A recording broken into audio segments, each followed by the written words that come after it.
నమస్తే. ఉపాధ్యాయ అర్హత పరీక్షకు సంబంధించి చైల్డ్ డెవలప్మెంట్ అండ్ పెడగాగి అన్న విభాగంలో మనం ప్రజ్ఞ, ఇంటెలిజెన్స్ అన్న అంశాన్ని నేర్చుకుంటూ ఉన్నాం. ఇందులో భాగంగా ప్రజ్ఞ అన్న భావన గురించి, దానిని ప్రజ్ఞని ఎలా మాపనం చేయాలి అన్న విషయాలను ఈ సెషన్లో చూస్తాం. ప్రజ్ఞా మాపనం అంటే ప్రజ్ఞను కొలవడానికి ఉపయోగించేటువంటి పద్ధతులు. మనం ప్రజ్ఞ అన్న భావన గురించి సాధారణంగా పరీక్షలో అడగడానికి అవకాశం ఉన్నటువంటి అంశాలు ఏమేమి అని చూసినప్పుడు ప్రజ్ఞా మాపనలను ఎవరు తయారు చేశారు అన్నది, అలాగే ప్రజ్ఞా లబ్ధి సిద్ధాంతం అన్నది, శారీరక వయస్సు, మానసిక వయస్సు, భావన, ఇలాంటివన్నీ కూడా మనం ఈ సెషన్లో తెలుసుకుందాం. ఇంతకుముందు మనం ప్రజ్ఞకు సంబంధించినటువంటి నిర్వచనాలను చూసినప్పుడు ప్రజ్ఞ అని అన్నది ఒక ప్రధానమైనటువంటి సందర్భాల్లో ఒక తెలివితేటలతో కూడినటువంటి సన్నివేశంలాగా మనం చూసాం. అలాగే అమూర్త భావాలను అర్థం చేసుకునేటువంటి సామర్థ్యము అని అన్నాం. సర్దుబాటుకు సంబంధించినది అని అన్నాం. కాబట్టి ఈ ప్రజ్ఞ అన్నటువంటి దాన్ని ప్రజ్ఞావంతులు అయినటువంటి వాళ్ళు విభిన్న సందర్భాలలో తమ సామర్థ్యాలను ఉపయోగించి తేలికగా సర్దుబాటు చేసుకోవడానికి ప్రయత్నం చేస్తారు. అయితే ఈ ప్రజ్ఞ అన్నటువంటి భావన మనం కొలవాలి అని అనుకున్నప్పుడు ప్రజ్ఞావంతులు ఎలా ఉంటారు అన్న దాంట్లో తెలివితేటలు కలిగినటువంటి వాళ్ళని మనం ప్రజ్ఞావంతులని జనరల్గా అనుకుంటూ ఉంటాం. ఈ కొలవడం అన్నటువంటిది, మాపనం చేయడం అన్నటువంటి దాన్ని మొదటగా ప్రవేశపెట్టిన వారు ఆల్ఫ్రెడ్ బినే. అంచేత దీనిని బినే ప్రజ్ఞామాపని అంటారు. 1905వ సంవత్సరంలో బినే మొదటిసారిగా ఈ ప్రజ్ఞామాపని అన్నదాన్ని తీసుకొచ్చారు. ప్రజ్ఞామాపనిలో 30 అంశాలు ఉంటాయన్నమాట. కాబట్టి బినే ప్రజ్ఞామాపని అని అన్నది ఎగ్జామ్ దృష్ట్యా ఆల్ఫ్రెడ్ బినే ప్రజ్ఞామాపనలోని అంశాల సంఖ్య అనంటే 30 అంశాలు అని చెప్పాలి. ఈ 30 అంశాల ఆధారంగా ప్రజ్ఞని నిర్ధారిస్తారు. అయితే ఇది 3 నుండి 13 సంవత్సరాల వయసు కలిగినటువంటి పిల్లల కోసం దీన్ని ఉపయోగించారు.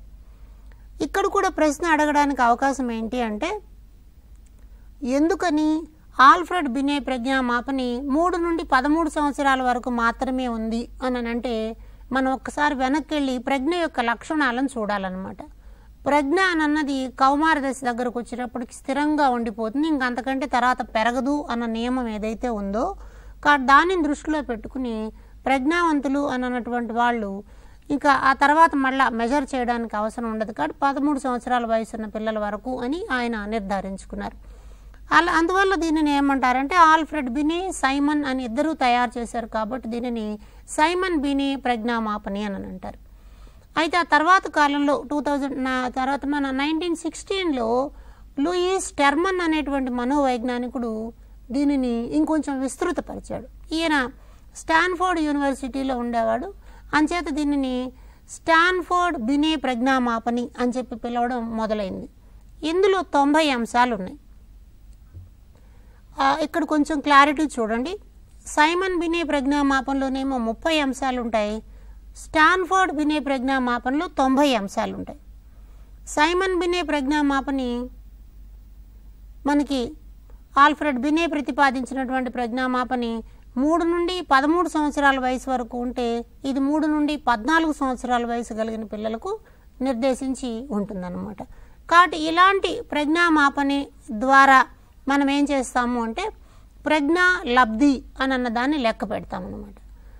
ప్రజ్ఞా లబ్ధి అని అంటే ఒక నిర్ధారిత వయస్సు సందర్భంలో ఒక వ్యక్తి ఎంత ప్రజ్ఞని కలిగి ఉన్నాడు అని తెలియజేసేటువంటి అంశాన్ని ప్రజ్ఞాలబ్ధి అంటాం. అంటే ప్రజ్ఞాలబ్ధి అన్నటువంటి ఒక భావన, అసలు దాన్ని మనం ఇంటెలిజెంట్ కోషంట్ అంటాం, లేదా ఐక్యూ అంటాం అనమాట. ఈ ఇంటెలిజెంట్ కోషంట్ లేదా ఐక్యూ అన్నటువంటి భావనని మొట్టమొదటి ప్రవేశపెట్టిన వాడు స్టెర్న్ అనేటువంటి మనోవైజ్ఞానికుడు. కాబట్టి స్టెర్న్ ప్రకారం ప్రజ్ఞాలబ్ధి అన్న దాన్ని మనం చూడొచ్చు. అయితే ప్రజ్ఞాలబ్ధి లెక్క పెట్టాలి అని అంటే 2 రకాలైనటువంటి ప్రమాణాలు మనకు కావాలి. వాటిల్లో ఒకటి మనం శారీరక వయస్సు అంటాం, రెండవది మానసిక వయస్సు అంటాం. శారీరక వయస్సు అంటే వ్యక్తికి పుట్టుక ద్వారా వచ్చేటువంటి వయస్సు. ఒక వ్యక్తి 2000 సంవత్సరంలో పుట్టాడు. ఇప్పటికి అతని శారీరక వయసు ఎంత అంటే ఇప్పుడు 2022 కాబట్టి 22 సంవత్సరాలు అని చెప్తాం. దానిని మనం శారీరక వయస్సు అంటాం. అయితే ప్రజ్ఞాలబ్ధిని లెక్క పెట్టడానికి కావాల్సిన మరొక వయస్సు ఉంటుంది, దానిని మనం మానసిక వయస్సు అంటాం, మెంటల్ ఏజ్. ఈ మానసిక వయస్సు అన్నటువంటి భావన మొట్టమొదటి చెప్పిన వాడు ఎవరు అంటే ఆల్ఫ్రెడ్ బినే. ఇవన్నీ ఎగ్జామ్లో కొంచెం ఇంపార్టెంట్ ఏరియాస్. ప్రజ్ఞాలబ్ధి అన్న భావనను ప్రవేశపెట్టినటువంటి వాడేమో స్టెర్న్, మానసిక వయస్సు అన్నటువంటి భావనను ప్రవేశపెట్టినటువంటి వారు ఆల్ఫ్రెడ్ బినే అన్నమాట. కాబట్టి మానసిక వయస్సు అని అంటే ఒక వ్యక్తి మనోవైజ్ఞాన పరీక్షలో అంటే ప్రజ్ఞా పరీక్షలో పాల్గొన్నప్పుడు ఎన్ని రకాలైనటువంటి అంశాలకు సమాధానం చెప్పగలిగాడు అన్న దాని ఆధారంగా మనము దీన్ని నిర్ధారిస్తాం అన్నమాట, మానసిక వయస్సు అన్నదాన్ని. సాధారణంగా ప్రజ్ఞా పరీక్షలలో ఒక్కొక్క అంశాన్ని 2 నెలల కాలంతో చూస్తూ వస్తారు.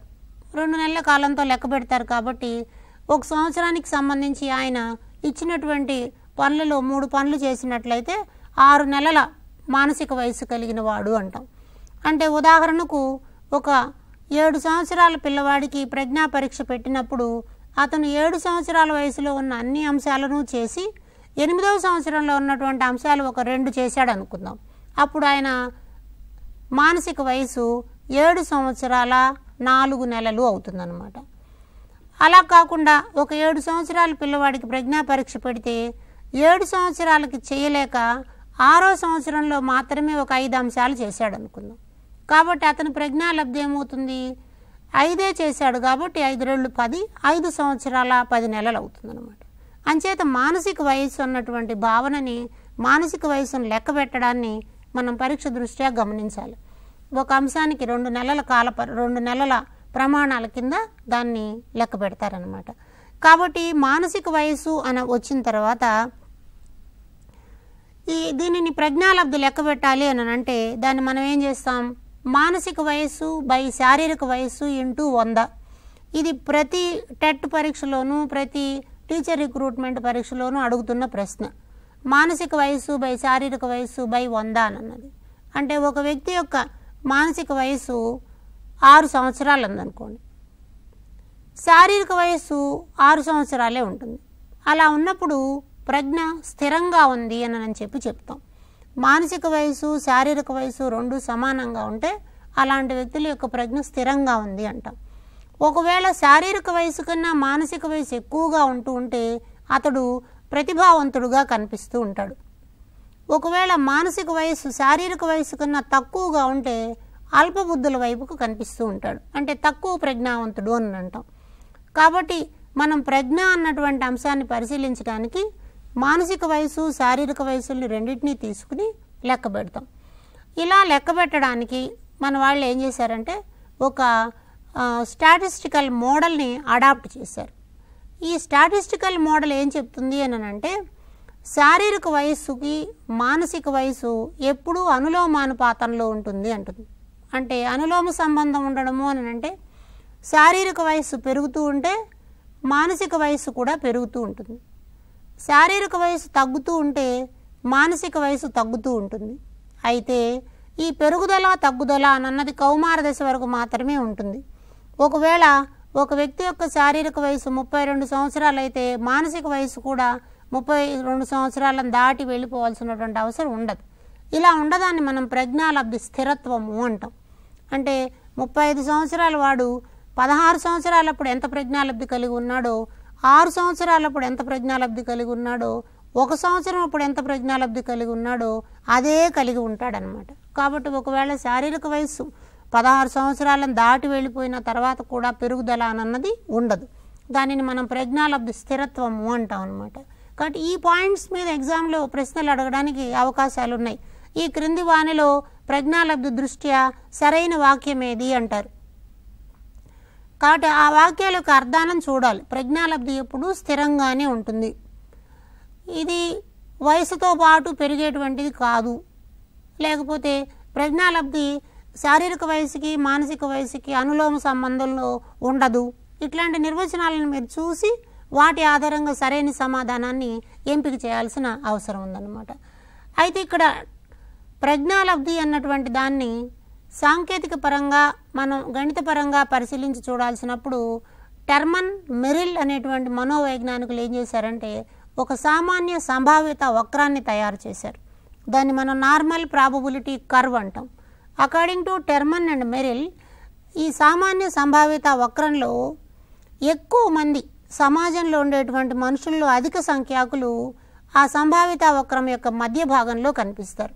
అంచేత మీరు ఇక్కడ పటంలో చూసినట్లయితే మధ్య భాగంలో శీర్షం చాలా ఎత్తుగా ఉన్నట్లు కనిపిస్తుంది. ఇక్కడ ఈ ఎత్తుగా ఉన్నటువంటి ఈ శీర్షం దగ్గర మనకి అధిక సంఖ్యలో ఉన్నటువంటి మనుషులు ఉంటారనమాట. అంటే వీళ్ళందరినీ మనం సగటు ప్రజ్ఞావంతులు అంటాం. అలా కాకుండా చాలా తక్కువ మంది శారీరక వయసు కన్నా ఎక్కువ మానసిక వయసు కలిగి ఉంటారు. అలా ఉంటే వాళ్ళని ప్రతిభావంతులు అంటాం. కొంతమంది శారీరక వయసు కన్నా చాలా తక్కువ మానసిక వయసు కలిగి ఉంటారు. అలాంటి వాళ్ళని అల్పబుద్ధులు, మూఢులు అని చెప్పి చెప్తారనమాట. ఈ టెర్మన్ మెరిల్ ఏం చేశారంటే ప్రజ్ఞాలబ్ధిని లెక్కబెట్టి దాని ఆధారంగా ఒక రేటింగ్ ఇచ్చారనమాట. ఈ ప్రజ్ఞాలబ్ధి కలిగి ఉన్న వాళ్ళని ఇలా పిలవచ్చు, ఈ ప్రజ్ఞాలబ్ధి కలిగి ఉన్న వాళ్ళని ఇలా పిలవచ్చు అని పరీక్ష దృష్ట్యా చాలా ఇంపార్టెంట్. ఆ అంశాన్ని ఒకసారి పరిశీలిద్దాం. ఒకసారి ఇక్కడ టేబుల్ చూడండి. టెర్మన్ మెరిల్ ప్రతిపాదించినటువంటి ప్రజ్ఞాలబ్ధి యొక్క వర్గీకరణ. ఈ ప్రజ్ఞాలబ్ధిలో 20 కన్నా తక్కువగా ఉందనుకోండి. 20 కన్నా తక్కువగా అంటే వాళ్ళని మూఢులు అంటారు. వీళ్ళలో తీవ్ర బుద్ధిమాంద్యత ఉంటుంది. అంటే ఈ తీవ్ర బుద్ధిమాంద్యత ఉండడం వల్ల వాళ్ళు ఎలాంటి అభ్యసన ప్రక్రియలోనూ పాల్గొనలేరు. టోటల్గా ఇతరుల సహాయానికి గురవుతారు. కాబట్టి చాలా తక్కువ ప్రజ్ఞాలబ్ధి వీళ్ళ దగ్గర కనిపిస్తుంది. ఇలాంటి వాళ్ళు సమాజంలో 1.5% వరకు ఉంటారు అన్నది టెర్మన్ మెరిల్ మాపనం ద్వారా మనకు అర్థమవుతుందన్నమాట. అలాగే 20 నుంచి 50 ప్రజ్ఞాలబ్ధి ఉన్నటువంటి వాళ్ళని బుద్ధిహీనులు అంటాం. బుద్ధిహీనులు అంటే వీళ్ళకి మిత బుద్ధిమాన్యత అంటే తక్కువ కొంచెం. దీనిని మనం ట్రైనబుల్ మెంటల్లీ రిటార్డ్నెస్ TMR అని పిలుస్తాం.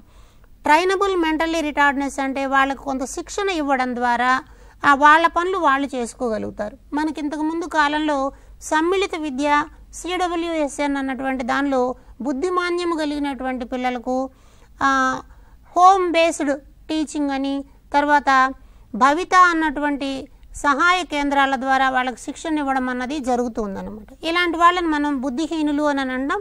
వీళ్ళు 20 నుంచి 50 ప్రజ్ఞాలబ్ధి కలిగి ఉంటారు. వీళ్ళు సమాజంలో 2.3% దాకా ఉండడానికి అవకాశం ఉంది అని ఆ సాంఖ్యక శాస్త్ర సమాచారాలు మనకు తెలియజేస్తున్నారు. అలాగే లెర్నబుల్ మెంటల్లీ రిటార్డ్నెస్ అంటే అల్పబుద్ధులు అని అంటాం. ఈ అల్పబుద్ధులు అన్నటువంటి వాళ్ళ ప్రజ్ఞాలబ్ధి 50 నుంచి 70 వరకు ఉంటుంది. వీళ్ళు మన సాధారణ తరగతి గదిలో అందరి పిల్లలతో పాటు కలిసి నేర్చుకోవడానికి అవకాశం కలిగి ఉంటుందన్నమాట. అంటే వీళ్ళకి ప్రజ్ఞ లబ్ధి 50 నుంచి 70 వరకు ఉంటుంది. కాబట్టి చాలా వరకు భాష, గణితపరమైనటువంటి అంశాలని నేర్చుకోగలరు. అలాగే సృజనాత్మక కార్యక్రమాలు అంటే బొమ్మలు గీయడం, రంగులు వేయడం, వస్తువులు తయారు చేయడం ఇలాంటి నైపుణ్యమైన పనులను కూడా కొంతవరకు వాళ్ళు చేయగలరన్నమాట. ఇలాంటి వాళ్ళు 5.0 వరకు మన దగ్గర ఉంటారు. అలాగే 70 నుంచి 90 ప్రజ్ఞాలబ్ధి ఉన్నటువంటి వాళ్ళని తెలివి తక్కువగా ఉండేవాళ్ళు అంటాం. వీళ్ళు సగటు భాషాంశాలని, సగటు గణితాన్ని మాత్రమే నేర్చుకోగలరు. ఇలాంటి వాళ్ళు 19% వరకు ఉంటారని అన్నది కనిపిస్తుంది. ఆ తర్వాత 90 నుంచి 110 వరకు ఉండేటువంటి వాళ్ళని మనం సగటు ప్రజ్ఞావంతులు అంటాం. మన సమాజంలో అత్యధిక శాతమైన మనుషులు ఈ స్థాయిలో ఉంటారు. దాదాపు 48%గా వీళ్ళు చెప్తున్నారు. అంటే సమాజంలో ఉన్నటువంటి మనుషుల్లో దాదాపు సగం మంది సగటు ప్రజ్ఞావంతులుగా ఉంటారు. వీళ్ళ ప్రజ్ఞాలబ్ధి 90 నుంచి 100 వరకు ఉంటుందన్నమాట. కాబట్టి పరీక్షలో ఈ పాయింట్ మీద ప్రశ్న రావడానికి అవకాశం ఉంది. సగటు ప్రజ్ఞావంతుల యొక్క ప్రజ్ఞాలబ్ధి విలువ అని అడుగుతారు 90 నుంచి 110 వరకు. లేదా సమాజంలో సగటు ప్రజ్ఞావంతుల శాతము అని అడుగుతారు. అలా అడిగినప్పుడు 48% అని చెప్పాలి. లేదా కొన్నిసార్లు ఏమడుగుతారంటే సమాజంలో ఉన్న 48% వ్యక్తుల ప్రజ్ఞాలబ్ధి విలువ అంటారు. అప్పుడు మనం 90 నుంచి 100 అని జవాబు చెప్పాలి. అలాగే 110 నుంచి 130 వరకు ఉండేటువంటి వాళ్ళు 90 నుంచి 110 పై స్థాయిలో ఉంటే 110 నుంచి 130 వరకు ఉండేటువంటి వాళ్ళని ఉన్నత ప్రజ్ఞావంతులు అంటాం. వీళ్ళు వేగంగా నేర్చుకోగలిగినటువంటి స్వభావం కలిగి ఉంటారు. సర్దుబాటు స్వభావం ఎక్కువగా కలిగి ఉంటారు. ఏవైనా సరే సవాళ్లను స్వీకరించి పనిచేయడానికి అనుకూలంగా ఉంటారన్నమాట. ఇలాంటి వాళ్ళు 21% మంది మనకి కనిపిస్తారు. అలాగే 130 నుండి 150 వరకు ఉన్నటువంటి వాళ్ళని అత్యున్నత ప్రజ్ఞావంతులు లేదా ప్రతిభావంతులు అంటాం. అంటే వీళ్ళు హయ్యర్ ఆర్డర్ థింకింగ్ ఎబిలిటీస్ని కలిగి ఉంటారు. వీళ్ళు 3.01% వరకు మనకి కనిపిస్తారనమాట. 150 కంటే ఎక్కువ ఉండేటువంటి వారిని మేధావులు అంటారు. వీళ్ళు సమాజంలో 0.23% మందిగా కనిపిస్తారు. అంటే ఈ లెక్క ప్రకారం ప్రతి 1000 మందిలో ఒకళ్ళు దాదాపు 150 కంటే ఎక్కువ ఐక్యూ ఉన్నటువంటి వాళ్ళలాగా మనకి కనిపిస్తూ ఉంటారని ఈ టెర్మన్ మెరిల్ ప్రజ్ఞా విభాజనం అన్నది మనకు తెలియజేస్తుంది. కాబట్టి పాఠశాలలో దీనిని అన్వయం చేసుకొని చూసినప్పుడు సగటు ప్రజ్ఞావంతులు అన్నటువంటి వాళ్ళు మనకి బడిలో ఎక్కువ మంది ఉంటారు. అదే సందర్భంలో మన పాఠశాలలో ఉన్నత అత్యున్నత ఉండొచ్చు, మేధావులు కూడా ఉండొచ్చు. అదే సమయంలో తెలివి తక్కువ వాళ్ళు, మందబుద్ధులు కూడా ఉండొచ్చు అన్నమాట. కాబట్టి అల్పబుద్ధుల నుంచి ప్రారంభమై ఎక్కువ మేధావిత్వం కలిగినటువంటి దాకా విస్తరించిన ఈ క్రమంలో మనకి పాఠశాల అభ్యసన అనుభవాలు కల్పించాల్సిన అవసరం ఉంది. కాబట్టి టెర్మన్ మెరిల్ ప్రజ్ఞా విభాజనం అన్నది వైయక్తిక బోధనా విధానాలకు ప్రాధాన్యతనిస్తుంది. అంటే వారి సామర్థ్యాల మేరకు, వారి ప్రజ్ఞా లబ్ధి మేరకు అభ్యసన కృత్యాలని అందించాల్సిన అవసరం ఉంది అని మనకి ఇక్కడ తెలుస్తుంది. కాబట్టి పరీక్ష దృష్టిలో ఈ పాయింట్ చాలా ఇంపార్టెంట్, టెర్మన్ మెరిల్ ప్రజ్ఞా విభాజనం అనేది. అలాగే మరొక ముఖ్యమైనటువంటి అంశాన్ని ఇక్కడ మనం గమనించే ప్రయత్నం చేద్దాం. దాన్ని మనం ప్రజ్ఞని మాపనం చేయడానికి రకరకాలైనటువంటి పరీక్షలను ఉపయోగించేటువంటి పద్ధతి. దానిని మనం ప్రజ్ఞా పరీక్షలు అంటాం. మన పరీక్ష దృష్ట్యా ఇక్కడ కూడా ప్రశ్నలు అడగడానికి అవకాశం ఉంది. ఒక వ్యక్తి యొక్క ఇంటెలిజెన్స్ లేదా ప్రజ్ఞని మాపనం చేయాలి అని అంటే మనకి పరీక్షలు పెట్టడం అన్నది తెలుసు. అయితే ఈ పరీక్షలు సాధారణంగా మనం ఏం చేస్తూ ఉంటాం, వారి యొక్క రాత పరీక్ష రూపంలో సమాచారాన్ని తీసుకుంటాం. అయితే ప్రజ్ఞని లెక్క పెట్టాలి అంటే ఇలా వీలు కాదు. దాన్ని మనం ఏం చేస్తాం, రకరకాలైనటువంటి ప్రత్యేక మానసిక సామర్థ్య పరీక్షల ద్వారా వ్యక్తి యొక్క ప్రజ్ఞను కొలుస్తాం. అందుకని ఇక్కడ ప్రజ్ఞా పరీక్షల్లో ప్రధానంగా ఏముంటాయి, ఆలోచన, వివేచన, సంస్థా పరిష్కారం, భాషా అవగాహన, ఇలా రకరకాలైనటువంటి మానసిక సామర్థ్యాలని మనం మాపనం చేస్తాం అన్నమాట. అంటే ఎలా ఆలోచించగలుగుతున్నారు, ఎలాంటి తార్కికత వాళ్ళ దగ్గర ఉంది, వివేచన సామర్థ్యం ఎంతవరకు ఉంది, అలాగే సమస్యను పరిష్కరించడానికి వాళ్ళు ఎలాంటి రకాల చర్యలు చేపడుతూ ఉన్నారు, తర్వాత భాష అన్నది కూడా ప్రజ్ఞను ప్రతిపాదించేటువంటి ఒక కీలకమైన అంశం అన్నమాట. వీటి ఆధారంగా ప్రజ్ఞా పరీక్షలు అన్నవి మనం పెడుతూ ఉంటాం. పరీక్ష దృష్ట్యా మనకి ఇక్కడ ప్రశ్నల్ని అడగడానికి అవకాశం ఉన్నటువంటి అంశము, ప్రజ్ఞా పరీక్షలని రకరకాలుగా వర్గీకరిస్తారు. వాటిలో ఒక రకమైన వర్గీకరణ చూస్తే పరీక్ష నిర్వహించేటువంటి విధానం. ఒకసారి మొత్తం అందరికీ పరీక్ష పెట్టేస్తే దాన్ని సామూహిక పరీక్ష అంటాం. ఉదాహరణకి మన 10వ తరగతి పరీక్షలు, 10వ తరగతి పరీక్షలు రాష్ట్రంలో ఉన్న పిల్లలందరికీ ఒకే రోజు నిర్వహిస్తారు. లేదా టెట్ ఎగ్జామినేషన్ అభ్యర్థులందరికీ ఒకే రోజు పరీక్షను నిర్వహిస్తారు. అలాంటి దాన్ని మనం సామూహిక పరీక్ష అంటాం. అలా కాకుండా వ్యక్తిగత పరీక్షలు అని ఉంటాయి. అంటే ఒక్క ఇండివిజువల్ పర్సన్ని మాత్రమే కూర్చోబెట్టి వాళ్ళకి పరీక్ష చేస్తారు. ఇవి మనోవైజ్ఞానికంగా ఉండేటువంటి పరీక్షలు అన్నమాట. అట్లాగే మరొక అంశము, పరీక్షలో తీసుకున్నటువంటి విషయం ఆధారంగా ఏ అంశానికి కంటెంట్లో ఏమున్నాయి అక్కడ, దీన్ని బట్టి 2 రకాలు, శాబ్దిక పరీక్షలు, అశాబ్దిక పరీక్షలు. శాబ్దిక అంటే పదాజాలం ఆధారంగా. ఉదాహరణకి మనకి దాదాపు మన పాఠశాలలో ఉండేటువంటి రాత పరీక్షలన్నీ కూడా, కాంపిటేటివ్ ఎగ్జామ్స్ అన్నీ కూడా శాబ్దిక పరీక్షల రూపంలో కనిపిస్తాయి. అయితే కొన్నిసార్లు అశాబ్దిక పరీక్షలు ఉంటాయి. అశాబ్దిక పరీక్షలు అంటే అందులో అక్షరాలు ఉండకపోవచ్చు, వాటి బదులు చిత్రాలు, సంకేతాలు, సన్నివేశాలు ఇలాంటి రకాలు ఉంటాయి. వాటిని మనం అశాబ్దిక పరీక్ష అంటాం. బొమ్మల ద్వారా ఉండేటువంటి పరీక్షలలాగా మనం చెప్పచ్చు. అలాగే పరీక్షలో వ్యక్తులు ఇచ్చేటువంటి ప్రతిస్పందన, ఎట్లా వాళ్ళు రెస్పాండ్ అవుతారు, వాటిలో మనం పేపర్ పెన్సిల్ ద్వారా రెస్పాండ్ అవుతారా, అంటే రాయడం ద్వారా రెస్పాండ్ అవుతారా, నిష్పాదన అంటే చెప్పడం లేదా చెయ్యడం, అడిగినటువంటి ప్రశ్నకి ఓరల్ రెస్పాన్స్ ఇస్తారా, యాక్షన్ చేస్తారా, ఇట్లాంటి వాటి వల్ల మనం అక్కడ నిష్పాదన పరీక్షలుగా అంటాం. అలాగే ఒక పరీక్షను నిర్వహించడానికి ఉపయోగించేటువంటి కాల ప్రమాణం, ఆ కాలాన్ని బట్టి వీటిని మనం వేగ పరీక్షలు అని, శక్తి పరీక్షలు అంటాం. వేగ పరీక్ష అంటే ఒక నిర్ధారిత సమయంలో పూర్తి చేయాలి. శక్తి పరీక్ష అంటే దానికి కాల పరిమితి ఉండదు, 2 రోజులు లేదా 3 రోజుల తర్వాతనైనా సరే దాన్ని కంప్లీట్ చేయొచ్చు అన్నమాట. ఇప్పుడు ఉదాహరణకి 10వ తరగతి పరీక్ష అని చూసినట్లయితే ఈ 4 అంశాలలో 10వ తరగతి పరీక్ష యొక్క లక్షణాలను మనం ఏమని చెప్పచ్చు. 10వ తరగతి పరీక్ష అందరికీ పెడతాం కాబట్టి ఇది సామూహిక పరీక్ష. ఇందులో రాస్తారు కాబట్టి అక్షరాలు ఉంటాయి కాబట్టి అదొక శాబ్దిక పరీక్ష. అలాగే పేపర్లో రాయాలి కాబట్టి పేపర్ పెన్సిల్ పరీక్ష. ఖచ్చితంగా 2.5 గంటల సమయంలోనే పూర్తి చేయాలి కాబట్టి అది వేగ పరీక్ష. కాబట్టి 10వ తరగతి పరీక్ష యొక్క లక్షణాలు సామూహిక పరీక్షగా ఉంటుంది, శాబ్దిక పరీక్షగా ఉంటుంది, పేపర్ పెన్సిల్ రూపంలో ఉంటుంది, వేగ పరీక్ష రూపంలో ఉంటుంది. కాబట్టి ప్రజ్ఞా పరీక్షలకి ఈ రకపు వర్గీకరణ అన్నది మనం గమనిస్తాం. అయితే మన దగ్గర రకరకాలైనటువంటి ప్రజ్ఞా పరీక్షలు ఉన్నాయి. పరీక్ష దృష్ట్యా వాటి పేర్లను ఒకసారి చూడండి. వాటిలో ఒకటి అశాబ్దిక పరీక్ష అంటాం. వీటిలో ఆర్మీలో ఉపయోగించేటువంటి బీటా పరీక్ష అన్నది, రావెన్స్ ప్రోగ్రెసివ్ మ్యాట్రిసెస్ అన్నవి అశాబ్దిక పరీక్షలు. అయితే తారండైక్ ఏం చేశాడంటే ఒక ప్రజ్ఞా పరీక్షను కనుక్కున్నాడు. దాని పేరు CAVD మాపని అంటారు. ఇది కూడా పరీక్ష దృష్ట్యా చాలా ఇంపార్టెంట్. తారండైక్ ప్రజ్ఞా పరీక్షలో అంశాల సంఖ్య అని అడుగుతారు. 4 అంశాలు ఉన్నాయి. C అంటే కంప్లీషన్ ఆఫ్ సెంటెన్సెస్, వాక్య పూరణం అంటాం. A అంటే అరిథ్మెటిక్, అంకగణితం. V అంటే వొకాబులరీ లేదా పదజాలం. D అంటే డైరెక్షన్స్ లేదా నిర్దేశాలు, సూచనలు అన్నవి ఇక్కడ మనకు కనిపిస్తాయి. కాబట్టి తారండైక్ ఇచ్చినటువంటి CAVD ప్రజ్ఞా మాపనిలో 4 అంశాలు ఉంటాయి. వాక్యపూరణం, అంకగణితం, పదజాలం, నిర్దేశాలు. ఈ 4 అంశాల ఆధారంగా మనం పరీక్షని రాస్తారు. అంటే ఫిలప్ ది బ్లాంక్స్ లాంటి ప్రశ్నలు CAVD మాపనలో ఉంటాయి.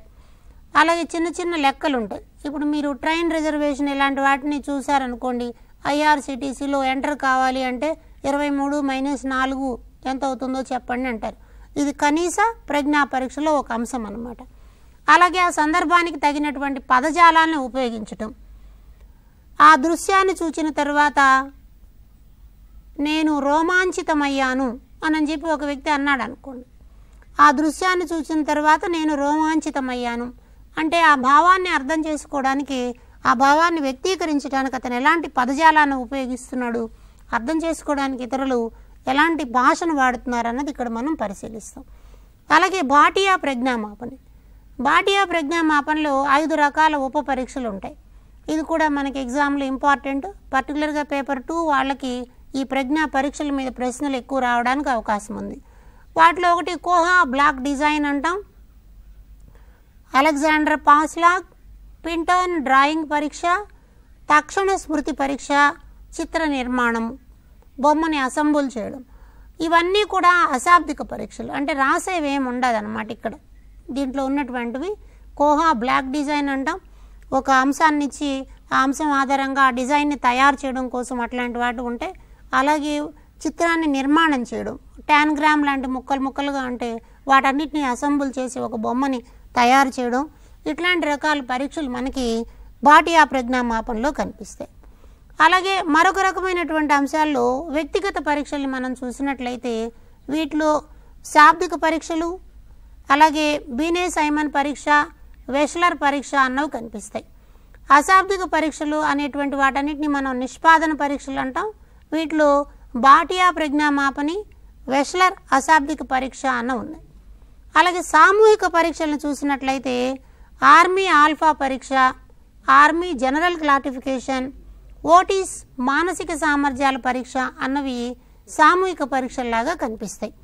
ఇక్కడ ప్రశ్న అడగడానికి అవకాశం ఉన్నది ఏమిటి అని అంటే, ఆర్మీ జనరల్ క్లాసిఫికేషన్ పరీక్ష యొక్క లక్షణము కానిది అని అన్నారనుకోండి, అయినవేవో మనకు తెలియాలి.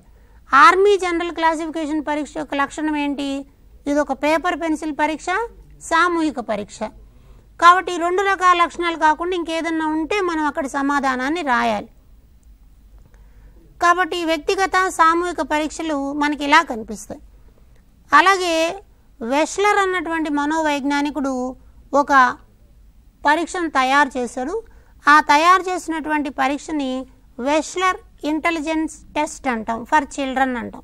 Wechsler intelligence test for children, ఇది పిల్లల కోసం తయారు చేయడు కాబట్టి Wechsler intelligence test for children. ఇందులో 5 రకాలైనటువంటి అశాబ్దిక పరీక్షలు ఉంటాయి. ఈ 5 రకాల అశాబ్దిక పరీక్షల్లో చిత్ర పూరణం, చిత్ర క్రమీకరణం, బ్లాక్ డిజైన్, అంక చిహ్నాలు, వస్తువులను మార్చడం. ఈ పరీక్షలకి ఉదాహరణల రూపంలో కూడా మనకి ప్రశ్నలు అడుగుతూ ఉంటారు. బొమ్మను సగం చిత్రాన్ని ఇచ్చి మిగిలిన చిత్రాన్ని పూర్తి చేయండి అన్నటువంటి పరీక్ష వెస్లర్ ఇంటెలిజెన్స్ పరీక్షల్లో ఏ రకానికి చెందినది అంటారు? సగం చిత్రాన్ని ఇచ్చి మిగిలిన చిత్రాన్ని పూర్తి చేయడం అన్నది. దానిని మనం చిత్ర పూరణం అంటాం కాబట్టి అది అశాబ్దిక పరీక్షగా గుర్తుపెట్టాలి. అలాగే అంక చిహ్నాలు, టాలీ మార్క్స్ అంటాం, లేదా అంకెలకి సంకేతాల రూపంలో రాయడం.